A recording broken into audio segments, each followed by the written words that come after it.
మేడిగడ్డ బ్యారేజీ పూర్తయిన ఏడాదిలోపే ఒక పియర్లో పగుళ్లు వచ్చినప్పుడు అప్పటి బీఆర్ఎస్ ప్రభుత్వం పట్టించుకోలేదని విమర్శించారు టీపీసీసీ వైస్ ప్రెసిడెంట్ నిరంజన్. బ్యారేజీలో 11 పియర్లను తొలగించాలని నీటిపారుదల శాఖ నిపుణులు చెప్పారన్నారు. ఇప్పుడు రిపేరు చేయడానికి దాదాపు 500 కోట్లు ఖర్చు చేయాలన్నారు నిరంజన్. లోపాలు ఆ బ్యారేజీలోని లోపాలు 2019లో నిర్మాణం పూర్తయితే ఎంబడే నెక్స్ట్ ఇయర్ అనేది అందులో లోపాలు బయటపడ్డాయి. లోపాలు బయటపడ్డాగానే అధికారులు గమ్ముగా ఉండి ఎటువంటి మరమ్మతులు చేయలేదు. దానికి కారణం ఏందని నేను ప్రశ్నిస్తా ఉన్నాను. అంత పెద్ద బ్యారేజ్లో లోపాలు కనబడితే ఆ ఇంజనీర్లు అప్పటి ప్రభుత్వము ఎందుకనేది ఆ లోపాలను సవరించే ప్రయత్నం చేయలేదన్నమాట.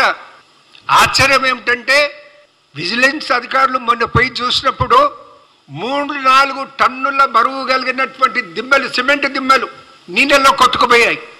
అంటే ఎంత దారుణంగా పరిస్థితి, ఆ నిర్మాణ పరిస్థితి ఎంత దారుణంగా ఉన్నదో అనేది మనం అర్థం చేసుకోవాల్సినటువంటి అవసరం ఉందన్న మాట మనవి చేస్తూ ఉన్నాను.